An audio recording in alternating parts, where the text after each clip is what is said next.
Ladies and gentlemen, this is Joe's Classic Video Games, back with another arcade game, pinball game repair video for you this afternoon. This one's going to be a real doozy. We thought we better film this one because it's pretty interesting. About a year ago, we bought this Dungeons & Dragons pinball machine at an auction. Now, if you don't know about the deal with auctions, a lot of times, not always, but a lot of times, some of the machines that end up at auction have serious problems that the owner either didn't want to spend the money on to repair, or it's something that is nagging, you know, where it pops up after it's been on a while or something, where the owner couldn't figure out how to repair it. But anyway, we got this Dungeons & Dragons that's a little beat up, a little rough. And the problem with this machine was that it caught on fire. Now, I wasn't there, so I don't know if it if it caught on fire at the actual auction, or if it was before the auction or whatever. But here is the cord. They have cut the cord off so that you can't possibly plug it back in.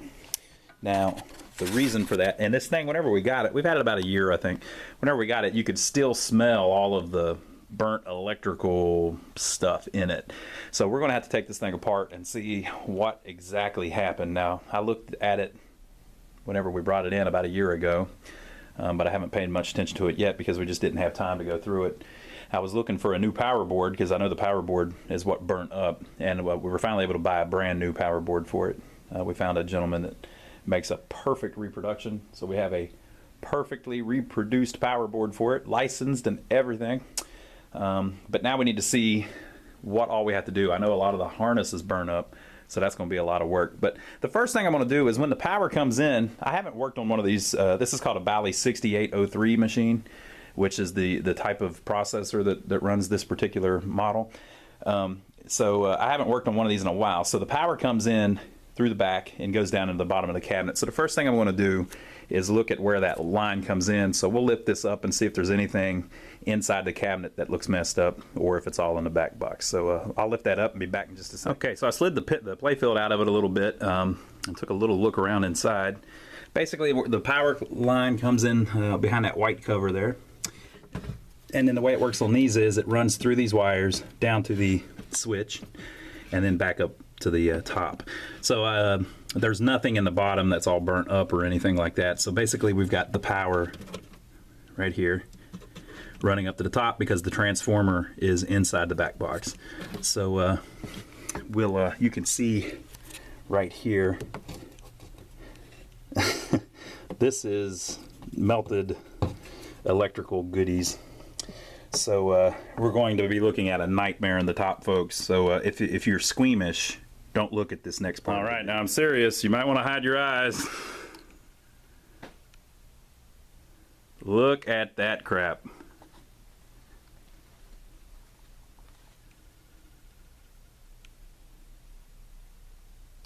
Look at this. What in the hell, people? Holy moly. So what you're looking at is, this is the CPU board. All of this damage to it is smoke damage, the best I can tell. We're going to take that apart and clean it and try to make sure it's savable. But even the part here that's kind of rough looking, these are all just diodes and resistors that could be replaced if necessary. And these little transistors can be replaced. I think they're all good though, believe it or not. I think that's just soot from the smoke. And over here is the transformer, which is kind of a pain to swap if you have to do that. They're very expensive and they're very heavy and very hard to find. But I don't see anything melted over there, so I think it's probably fine. We're going to have to measure all our voltages and all of that, of course. That may be the problem, but we'll find out. Over here on the left is a fuse board that works all the solenoids, I believe. It looks fine. And this up here is the sound board. It looks fine. And so here you have the displays. Who knows if they're all right or not. Well, if we can get some focus. Focus. The displays. Who knows if they work. And then behind the displays you have the power board, which is most definitely not all right. So it's kind of hard to tell what happened.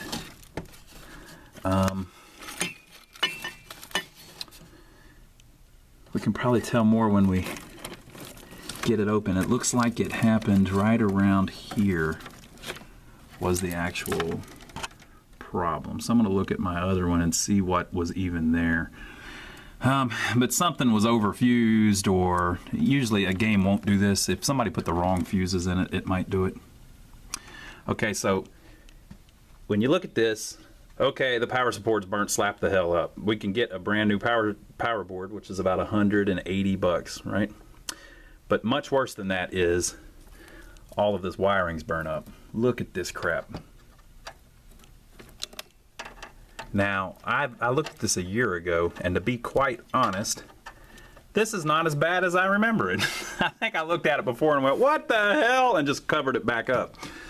But now that I'm looking at it again, I'm actually kind of enthused by this, because it's not quite as bad as... Now, of course, I got to replace all this damn wiring, but I thought it was worse than this. I thought there were even more. This isn't as bad as I remember, so here's what I need to do. I'm going to take out the displays and get them out of the way, so that we don't have to reach over those the whole time.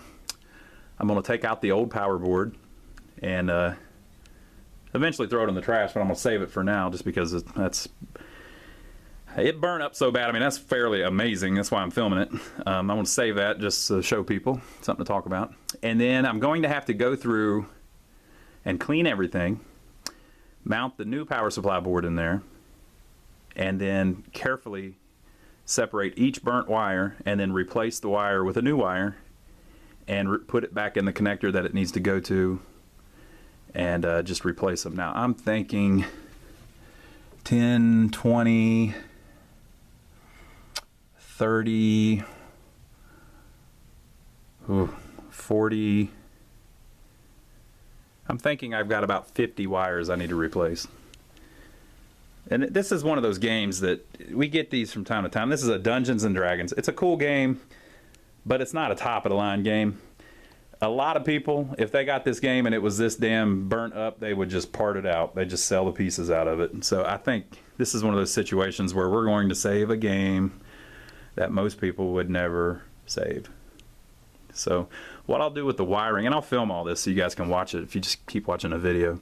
What I'm going to do with the wiring is I'm going to first separate and figure out what each bundle does. Like, for instance, this little bundle here, I believe, is either the playfield switches or the cabinet switches. It's one of these connections. It's probably playfield switches right there.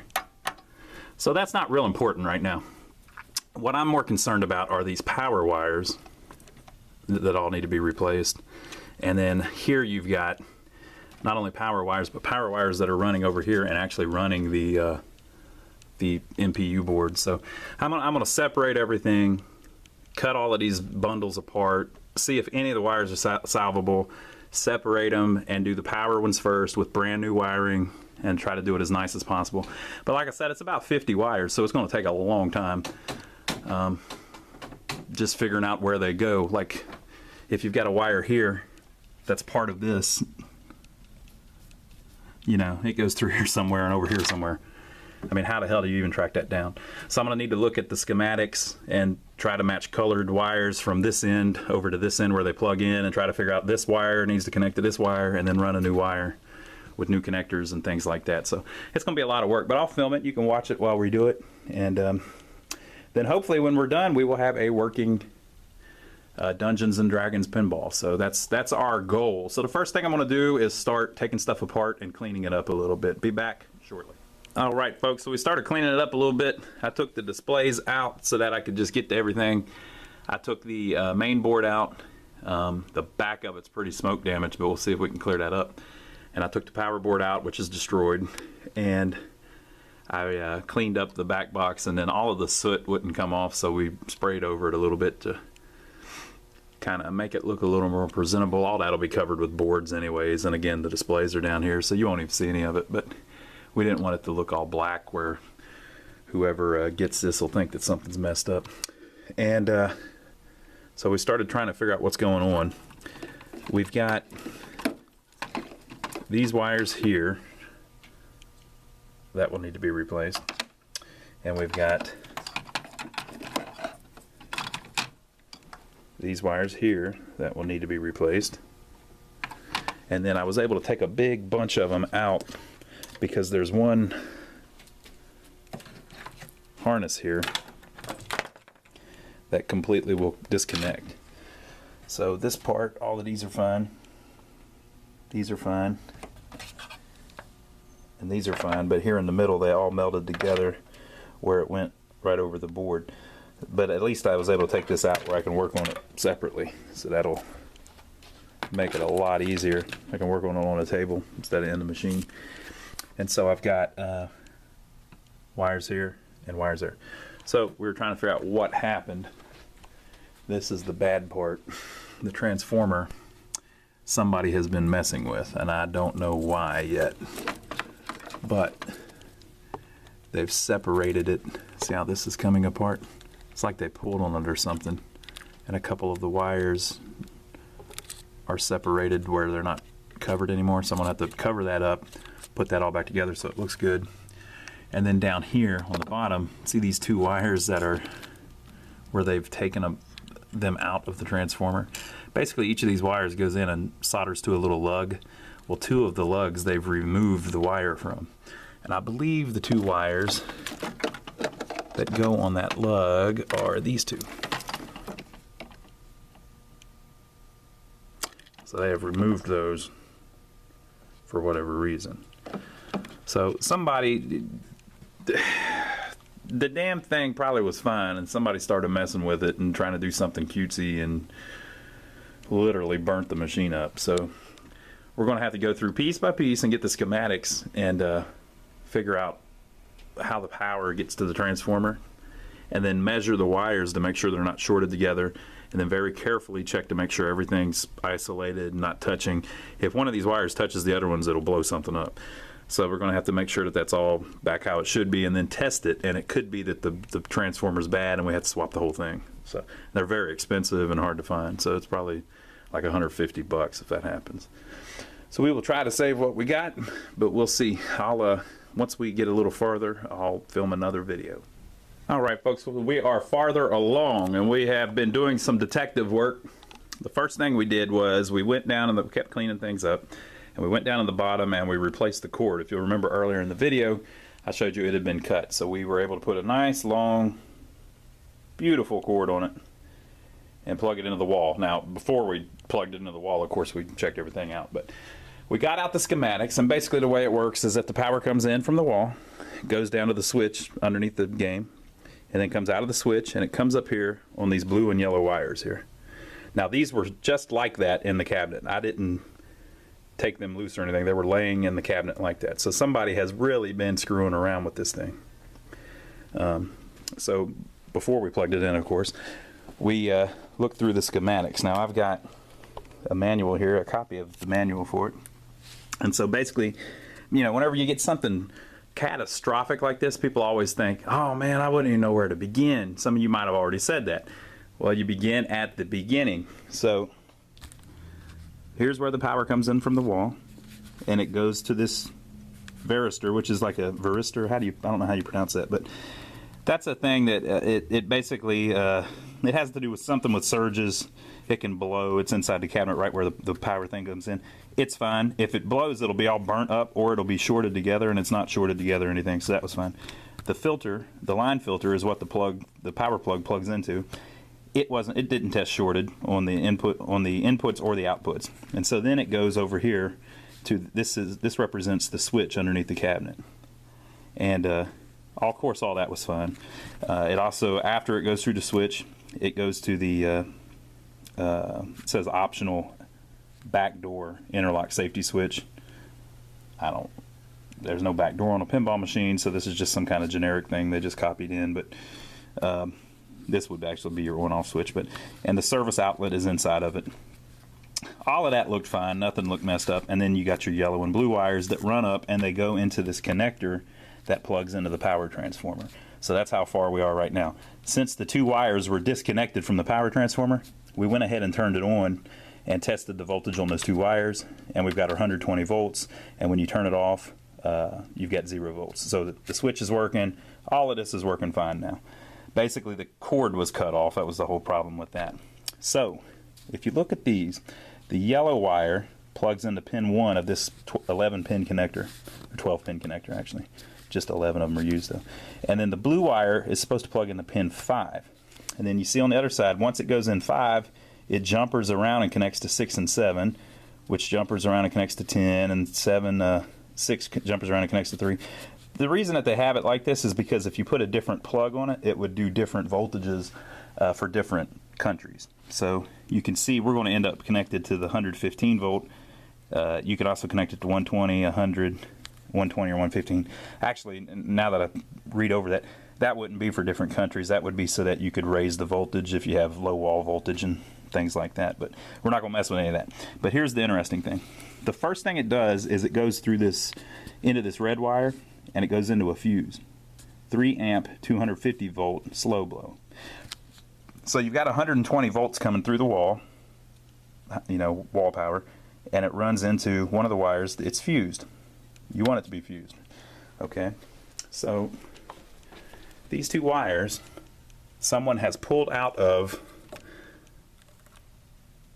this connector. And you see the jumper wires and stuff. It should go in 2 of those spots. And then one of them connects into this red fuse holder. So we popped this apart, and the fuse wasn't blown. Now imagine that. The whole damn thing caught on fire, but it didn't blow the fuse. So why is that? It should be a 3 amp, 250 volt, and this is what was in it. Now I'm going to lay it down here and try to get as close as I can. It may not focus. See how it's dark on the edges and it's lighter in the middle?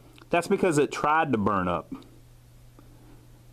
It tried to blow the fuse, which would have cut all the power to the game. It would have cut off all the power right here, and nothing would have had power. But whoever worked on this put in a 15 amp fuse where there's supposed to be a 3 amp fuse. Now, and it's a 32 volt. So this is a car fuse. So they didn't even, a 15 amp fuse, that's so much amperage. Most of your sockets on the wall are 20 amp, some of them are 15 amp. So before that fuse blew, it probably would have blown the breaker in the house or wherever they had it plugged up. So it just, so what happened was they had a really heavy fuse in there, which they shouldn't have. And it's something shorted, something messed up, probably a diode on that power board. You saw where we were showing the diode. We'll look at that again here a little bit in a minute. Whenever I get that far, we're going to compare the new board with the old board and figure out what happened. But basically something, one of those diodes went bad or shorted or something, and it could have been anything. It could have been like a light bulb locked on the playfield. The diode went bad, shorted together, started causing all kinds of current to run through it, but it didn't get 15 amps running through it, which is how much it would have had to get through it to blow the fuse. And so once it got up to 8 or 9 amps or whatever, it just shorted out and literally caught the board on fire. So I hope that's a lesson to people. Do not take the fuse values for granted. If it says 3 amps, don't put a 4, don't put a 5, and whatever you do, don't put a 15. That's crazy. And don't cut fuses out. Sometimes they'll take a fuse out and put a nail in its place or something. Just crazy, crazy. Literally, you could burn your house down. Whoever did this, they're lucky that they caught it, because it could do it. The machine could be running, and then you walk in the other room, and one of the diodes goes bad, and you've got a 15 amp fuse, and now this one catches on fire while you're in the other room, and never blows the fuse. So that's certainly probably one of the major problems, but we're going to have to start on the wires and everything. Now, we saw how the transformer, I showed you how it was coming loose. So what I've done is I isolated the two white ones there. I isolated them to where they can't touch each other, and then I glued the hell out of it so that they can't touch together. Put a little zip tie on it so that the wires weren't separated, where they can all do their thing. And so what I'm going to do next is I'm going to figure out where the yellow and the blue wire go in here. Once I do that, it's going to power up, and I'll put the right fuse in. Once I do that, it's going to power up the transformer. And the transformer sends all its power out on this block. Now remember, we've got these two here that are disconnected. That are the, where did I put it? They are the black and red and black and blue wires. So for whatever reason, they disconnected those. So back to our schematics. The black and red and the black and blue are the 48 volt.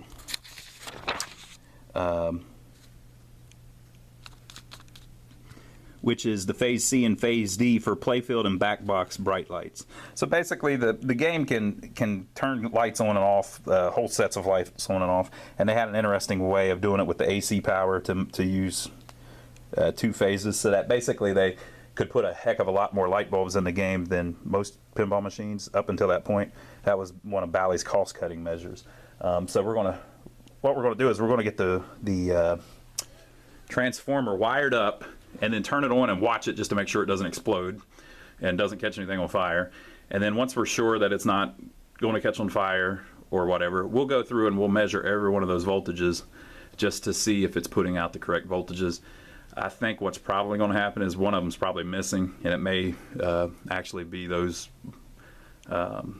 lights. So I'm hoping that whoever was measuring it and messing with it just didn't know what they were doing. I already see evidence of that, so I'm hoping that it still works. They just didn't know what they were doing and couldn't figure out where the power was messing up, because I do not want to replace that transformer. It's going to be very expensive and even hard to find. So I'll be back in a minute after we test the voltages. We'll see what's going on. All right, folks. Now, as you can see, we've got a light bulb on in the cabinet now. I put this little throwaway bulb back in there just to make sure that we had voltage in there after I checked everything, and we do. So you saw where we did our little thing. I put the two wires back in where they go, replaced the fuse with the proper one, made sure nothing was shorted, got everything good, and then I tested everything. Nothing was plugged in. As you can see, there's this plugs into the power board that burn up, but it's not plugged in right now. And I checked every voltage, and all the voltages were fine. I couldn't believe it. So these people took apart the transformer because they were having some kind of problem with the light phases. What? Just crazy. So we put it all back together, and I soldered those two wires back to where the two lugs that they go to, and put a lot of electrical tape on all that so that nothing can get messed up, and then use some zip ties so that nothing can get pulled if a wire goes a weird way or something. And all the voltages test out, including the 120 volt. So once I figured out it did, I went ahead and plugged it back up, which means that the light's working now. That's a good thing to have anyway, so that you can tell when you're working on the game whether or not the power's turned off. Whenever you got a game where nothing's plugged in and you're messing with things, you don't know if the power's on or off. But now that we've got that light bulb turned on, we can be sure when the power's dead to the machine as we work through all of these wires.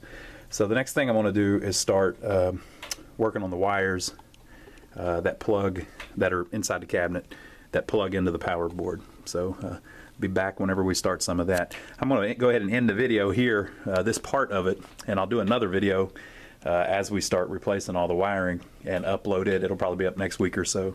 So subscribe to us here on YouTube if you like this type of videos, and we will see you next time. Let us know what you think in the comments below.